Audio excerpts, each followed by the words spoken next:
नमस्ते friends.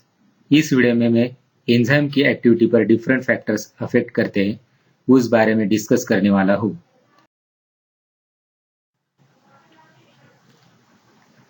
Different factors affecting on enzyme action start करने से पहले mechanism of enzyme action short में रिवाइज करते हैं। इस बारे में डिटेल वीडियो मैंने बनाई है, उसकी लिंक डिस्क्रिप्शन बॉक्स में दी है या आप आई बटन पे क्लिक करके देख सकते हैं। In mechanism of action of enzyme, substrate bind to the active site of enzyme. It forms enzyme substrate complex and it converts the substrate to product. And again it releases for binding with the another molecule of substrate. This is the mechanism of enzyme action. This mechanism of enzyme action occur in living organism. इस enzyme की activity पर different factors affect करते हैं। वो different factors enzyme की activity increase या decrease करेंगे। इस वीडियो में आपको उन फैक्टर्स के बारे में डिटेल बताने वाला हूँ। तो चले स्टार्ट करते हैं। Happy learning, keep watching city pharma academy for easy learning.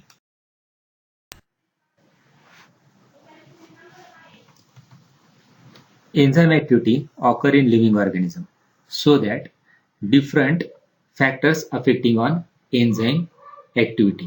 अब देखते हैं कौन से फैक्टर्स एंजाइम की एक्टिविटी पर अफेक्ट करते हैं। Substrate concentration, temperature, pH, hydrogen ion concentration, enzyme concentration, time, duration of enzyme activity, product of reaction, effect of light और physical factors, coenzymes and cofactors and inhibitors. These factors affecting on the enzyme activity. ये factors enzyme की activity increase या decrease करेंगे। Example लेते हैं temperature. Temperature generally healthy human का body temperature 37 degree Celsius होता है। उस टेम्परेचर पे एंजाइम की एक्टिविटी लिविंग ऑर्गेनिज्म में नॉर्मल रहती है, लेकिन टेम्परेचर अगर बढ़ गया है तो क्या होगा? आपने देखा होगा बीमारी में आपका बॉडी टेम्परेचर बढ़ जाता है। उस टेम्परेचर में एंजाइम की एक्टिविटी प्रॉपर होती नहीं, कम हो जाती। उसी तरह बाकी फैक्टर्स भी एंजाइम की एक्टिविटी पर परिणाम करते हैं।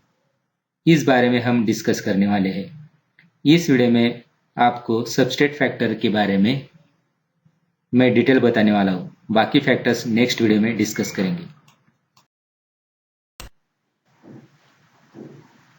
अब देखते हैं सबस्ट्रेट कॉन्सेंट्रेशन कैसे एंजाइम की एक्टिविटी पर अफेक्ट करता है। इस फैक्टर को स्टडी करते समय बाकी सब फैक्टर्स कांस्टेंट रखते हैं, जैसे कि टेम्परेचर, पीएच एक्सेट्रा। ये फैक्टर्स इस एक्टिविटी को अफेक्ट नहीं करेंगे ऐसा कंसिडर करते हैं। Effect of factors on enzyme activity study करते समय हम पहले ग्राफ प्लॉट करते हैं, इससे आपको समझने में दिक्कत नहीं होगी। इस ग्राफ में on x axis substrate concentration है और वाई एक्सिस पे रेट ऑफ रिएक्शन है, यानी एंजाइम की एक्टिविटी। पहले मैंने आपको बताया था सबस्ट्रेट कॉन्सेंट्रेशन स्टडी करते समय हम बाकी सब फैक्टर्स कांस्टेंट रखेंगे, सिर्फ सबस्ट्रेट कॉन्सेंट्रेशन इंक्रीज होने वाला है।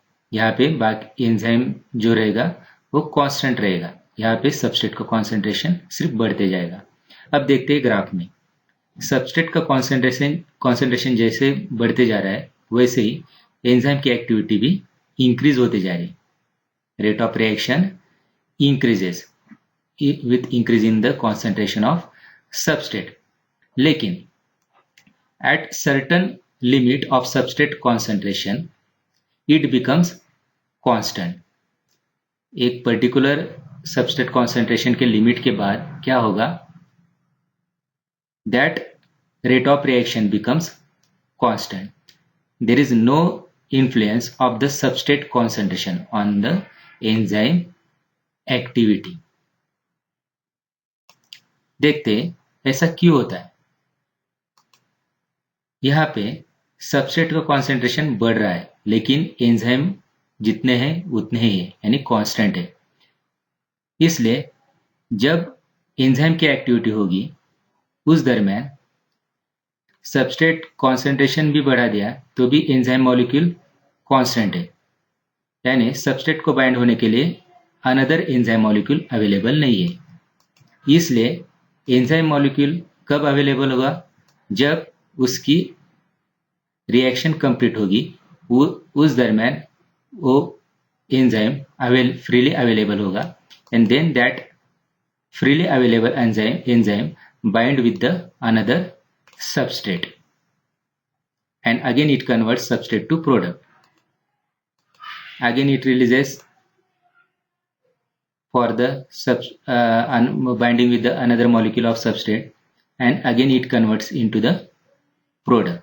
यानी यहाँ पे सबस्ट्रेट का कॉन्सेंट्रेशन इंक्रीज भी हुआ तो भी एंजाइम का कॉन्सेंट्रेशन कांस्टेंट है।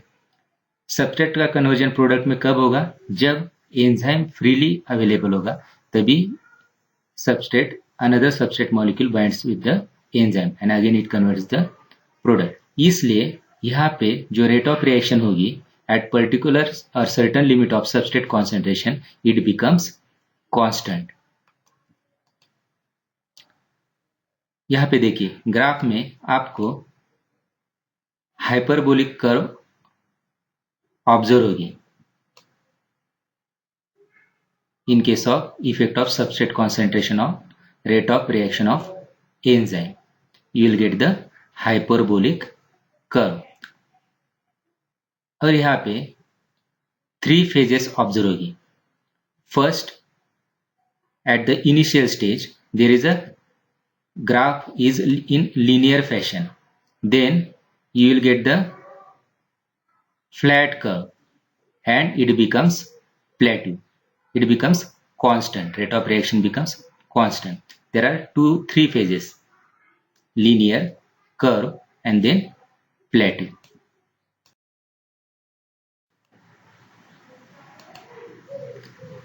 यह ग्राफ आपको सजेस्ट करता है सबस्ट्रेट का कॉन्सेंट्रेशन इंक्रीज भी हुआ तो भी एंजाइम की एक्टिविटी सर्टेन लिमिट के बाद इंक्रीज नहीं होती है, कांस्टेंट होगी। और ये भी सजेस्ट करता है ग्राफ कि एंजाइम की activity not depend on the concentration of substrate. Substrate का कॉन्सेंट्रेशन इंक्रीज भी हो रहा है तो भी at certain limit it becomes constant, यानी एंजाइम की एक्टिविटी इंक्रीज नहीं होती, यानी it indicates rate of reaction of enzyme or enzyme activity not depend on the substrate concentration। अगर आपको ये वीडियो अच्छी लगी हो तो लाइक बटन जरूर प्रेस करिए। अगर आपने अभी तक सब्सक्राइब नहीं किया है चैनल तो जरूर सब्सक्राइब करें। Happy learning, keep watching city pharma academy for easy learning। Thank you very much।